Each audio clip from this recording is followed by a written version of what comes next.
Betul ke duk sembang dengan suami pun betul ke ni? Betul ke kalau kita minggu lepas kita baru sembang kan tak ada apa, tiba-tiba hari ni jadi realiti macam gambar tu kan.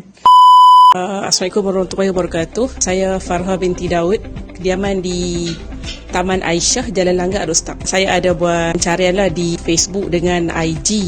Tapi last kali jumpa di Facebook sebelum ni adalah syarikat yang last saya jumpa. Dan sebelum ni ada syarikat-syarikat lain.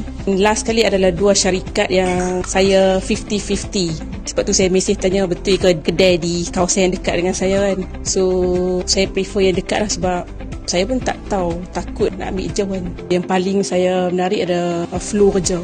Flow kerja tu bermaksud first dia ada quotation and then dia ada site visit. Lepas tu dia ada team group kan. Kemudian tersusun. Saya first time buat dengan syarikat yang ada sistem macam ni lah. Kira sebelum ni kebanyakannya tak ada sistem lah orang kata kan. Ni dia satu sistem lah. Yang paling menarik sistem flow kerja tu.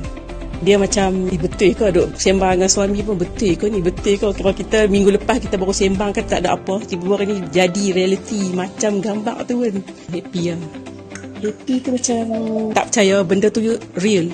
Dia boleh daripada gambar transform ke realiti. Okay, saya bagi 5 bintang. Daripada 5 bintang. Mungkin saya boleh bagi tahu lah kawan-kawan kalau siapa yang nak renovate ke lepas ni. Dan saya sendiri pun memang ada plan untuk build yang bangunan kan. Saya cakap kat suami kita try dulu dengan panel TV. Kalau okey semua, sistem bagus semua. Dan yalah customer pun dia mesti takut-takut kan. Bila kita nak buat tu kita takut orang tipu ke apa. Tapi bila dah ada agreement, ada semua flow kerja ni, kita yakin lah. Dan mungkin next boleh buat lagi lah dengan MBC kan.